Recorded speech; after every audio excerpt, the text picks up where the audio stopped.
pagi matahari belum terbit udah berangkat ke kantor, matahari udah terbenam masih di kantor juga. Terus apa mikirin akhiratnya?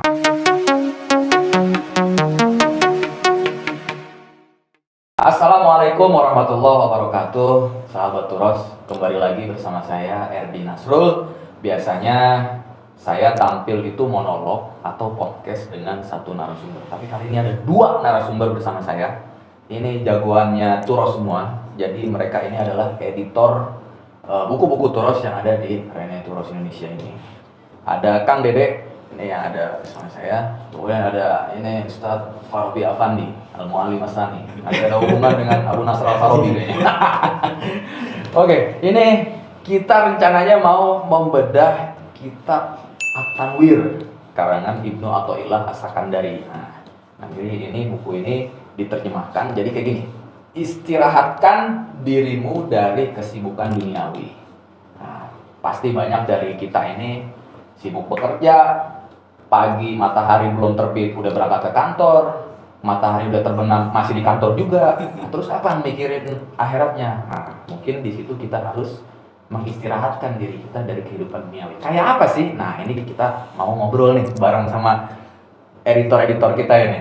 Mungkin kita ke Kang Dede dulu ya. Ini kita perlu ketahui kenapa ini judul bukunya bisa kayak gini. mungkin Kang Dede bisa cerita. Oke, kitab istirahatkan atau buku istirahatkan dirimu dari kesibukan duniawi.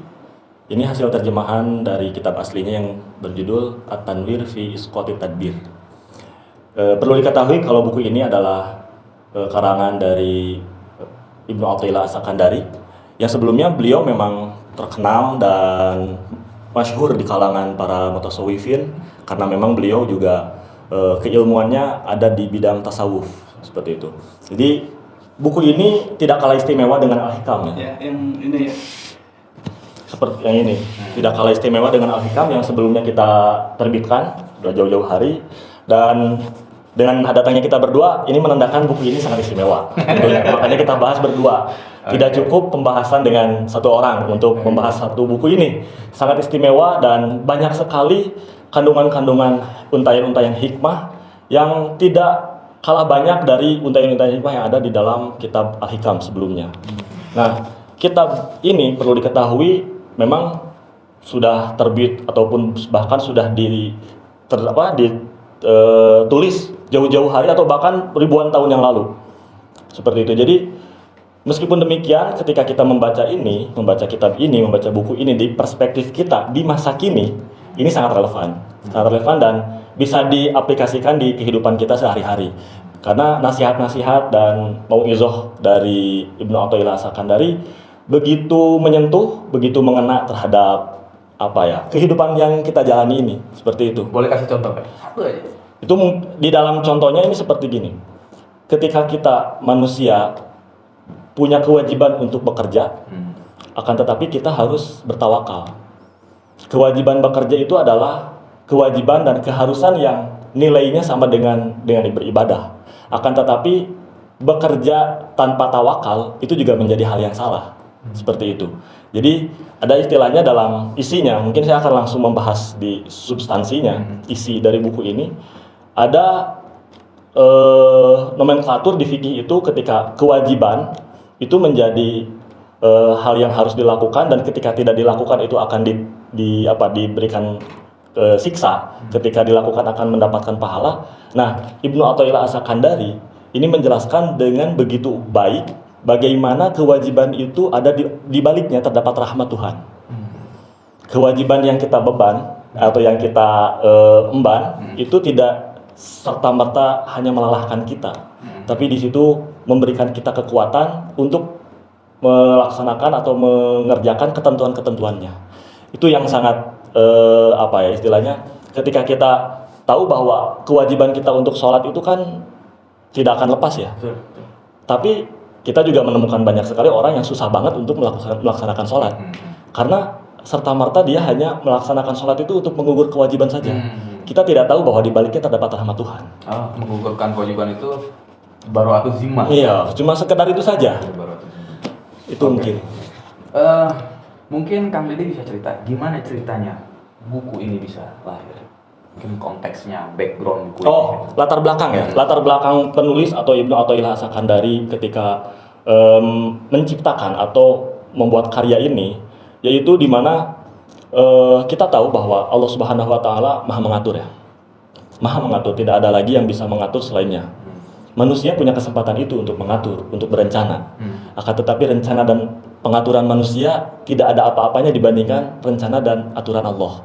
Makanya di anak judul ini juga kita menyebutkan apa yang telah diatur Allah tak perlu sibuk ikut campur. Nah, itu dia di mana ketika manusia atau seorang hamba memiliki aturan-aturan, rencana, strategi-strategi, ketika strategi itu tidak tercapai, kita harus mengetahui itu bahwa di atas itu ada Sang Maha Mengatur, yang dimana dengan Dialah semua terjadi seperti itu.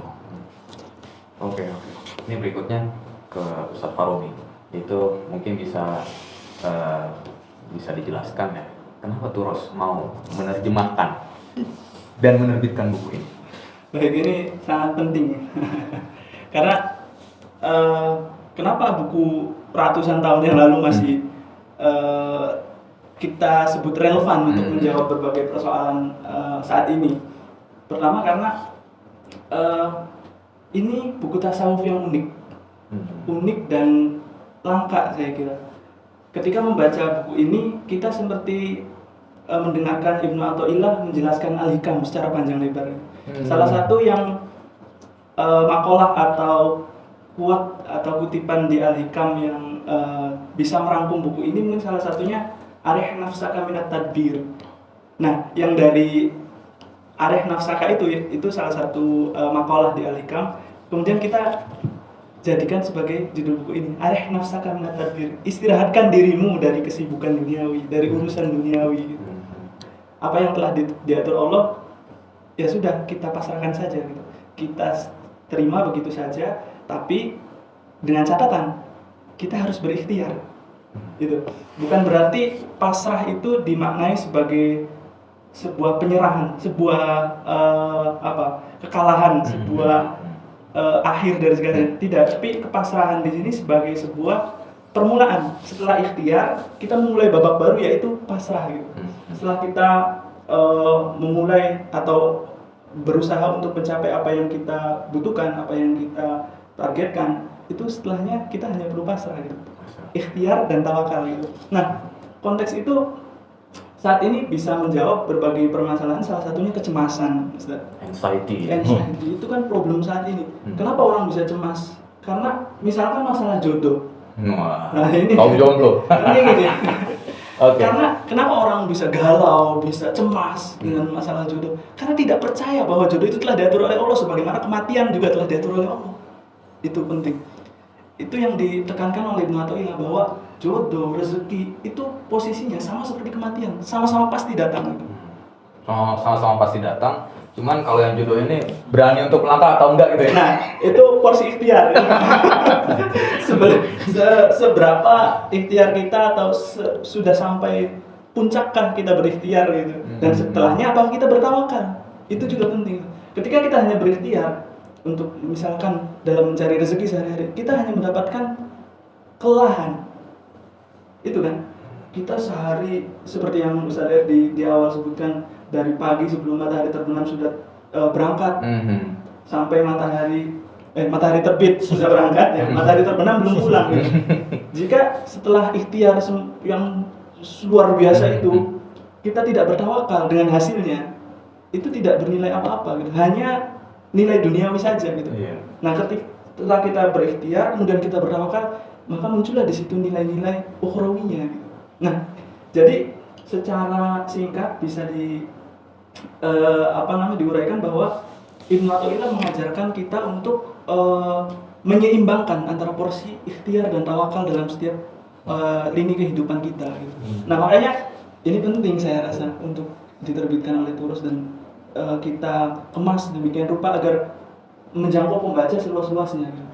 Saya kira salah satu misi Turos menerjemahkan dan menerbitkan kitab Tanwir ini adalah memang untuk tanwir, untuk mencerahkan. Pencerahan. Jadi untuk mencerahkan masyarakat bagaimana caranya menjalani kehidupan yang seimbang. Yang seimbang. Oke. Perbedaan Iya. karya ini, Kitab At-Tanwir ini dengan karya-karya Ibnu Athaillah atau dengan karya-karya tasawuf lainnya. Oh ya, ini salah satu yang laris juga di terbitan Turos yang laris ya. Ini kitab Ibnu Athaillah juga Al-Hikam. Tapi kitab asli Al-Hikam adalah bentuk aforisma itu. Jadi seperti quote gitu, kutipan gitu. Salah satunya yang kita ambil untuk judul buku At-Tanwir ini. Nah, dalam At-Tanwir ini bisa tebal karena disarah oleh Syekh Abdullah Asy-Syarqawi ini. Bisa tebal seperti ini ya. Nah, bentuk aslinya hanya quote-quote, hanya kutipan-kutipannya. Nah, di kitab At-Tanwir ini bentuknya naratif, seperti yang saya sebutkan di awal tadi. Ada penjelasan ya. Semuanya di penjelasan gitu. Berarti seakan-akan Ibnu Athaillah berbicara kepada kita. Dan semuanya adalah kalam-kalam hikmah seperti Al-Hikam. Itu salah satu Kelebihannya di Al-Hikam itu Ibnu Athaillah tidak begitu banyak ya untuk ataupun tidak begitu banyak mengutip ayat Al-Qur'an dan hadis. Di sini argumentasi Al-Qur'an sama hadis sangat banyak. Bertebaran dan diimbangi dengan kalam-kalam dari guru-gurunya. Masya Allah. Abu Hasan Asy-Syadzili, kemudian Abu Abbas Al-Mursi. Jadi saya Ibnu Athaillah As-Sakandari menjelaskannya begitu luas, akan tetapi dia tidak lupa pijakan-pijakan dari penjelasan tersebut. Seperti itu. Sebagai informasi, Ibnu Athaillah ini adalah muridnya Abu Hasan Asy-Syadzili. Abu Abbas Al-Mursi. Abu Abbas Al-Mursi baru Abu Hasan Asy-Syadzili. Oh, berarti ini cucunya? Iya, cucu murid. Cucu muridnya Abu Hasan Asy-Syadzili ya, Tarekat Syadziliyah. Jadi kalau sahabat Turos terbiasa untuk mengamalkan Ahzab ya, kumpulan-kumpulan zikirnya Abu Hasan Asy-Syadzili ada Hizib Nasr, Hizib Bahr, Hizib Nur ya. Itu pengarangnya adalah Abu Hasan Asy-Syadzili. Nah, cucu muridnya itu adalah ini Ibnu Athaillah. Abu Hasan Asy-Syadzili karya-karyanya itu adalah ungkapan lisan yang ditulis sama muridnya. Nah, kalau ini ungkapan dan langsung memang karya asli dari si penulis sendiri, Ibnu Athaillah. Gitu. Baik, mungkin Ustaz Forbi bisa cerita kekhasan kitab ini berdasarkan pengalaman antum membaca dan membedah buku ini apa itu? Kekhasannya ini ketika saya mengedit, proses mengedit dan kemudian beberapa menerjemahkan ulang gitu. Ini ada perbedaan yang sangat signifikan ketika saya mengedit kitab tasawuf yang lain. Ini sangat dekat dengan kehidupan kita saat ini, sangat relevan gitu. Jadi apa yang dibahas di sini oleh Ibnu Athaillah adalah tentang hal bekerja, bagaimana, kenapa Allah memberikan ruang manusia untuk bekerja, kenapa Allah tidak memenuhi saja kebutuhan manusia. Ini dibahas oleh Ibnu Athaillah di sini. Kenapa kita harus bekerja? Kenapa kita tidak boleh hanya katakanlah menerima apa yang datang saja, rezeki yang datang? Kenapa kita harus mencarinya? Itu dibahas di sini. Jadi zuhud menurut Ibnu Athaillah itu bukan kita meninggalkan apa yang kita punya, tapi ketika rezeki itu datang pada kita, zuhud adalah kita mendahulukan orang lain. Itu definisi zuhud. Berbagi ya. Berbagi, kita tidak mendahulukan diri sendiri ketika rezeki datang pada kita, atau ketika kita mendapatkan rezeki. Itu kan definisi zuhud yang saya rasa baru dan luar biasa dari Ibnu Athaillah. Jadi keistimewaan buku ini adalah sangat dekat dengan permasalahan-permasalahan yang ada di zaman kita. Ini salah satu keistimewaan yang saya rasa sangat dahsyat ya. Kalau menurut Kang Dede gimana? Kalau menurut saya, ketika saya mengedit dan mengulas buku Istirahatkan Dirimu ini, saya mendapatkan bahwa tasawuf yang dibawakan oleh Ibnu Athaillah As-Sakandari ini tasawuf yang menyeimbangkan antara syariat dan hakikat, menyeimbangkan antara dunia dan akhirat, menyeimbangkan antara bekerja dan beribadah, ikhtiar dan tawakal.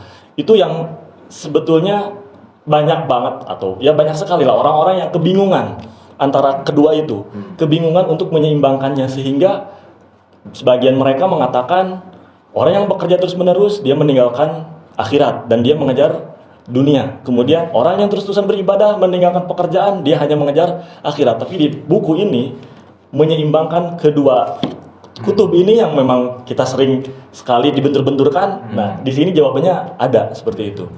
Baik. Jadi jelas ya pada saya seberapa kita harus berikhtiar dan di mana kita harus bertawakal. Ya, nah, nyambung sama penjelasan tentang zuhud tadi.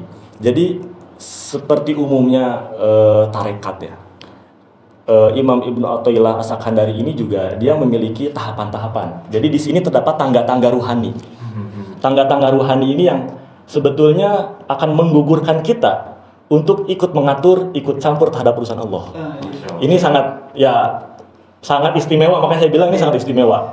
Seperti itu. Jadi sangat ini ya, ada tips dan trik bagaimana agar kita tidak perlu repot-repot, perlu sibuk, perlu capek-capek untuk mengatur apa yang sebetulnya sudah Allah tetapkan untuk kita.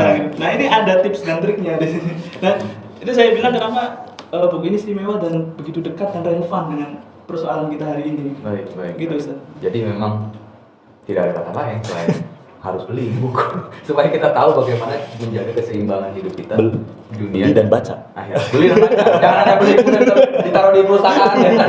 Harus dibaca. Dibaca dan diamalkan tentunya ya. Baik.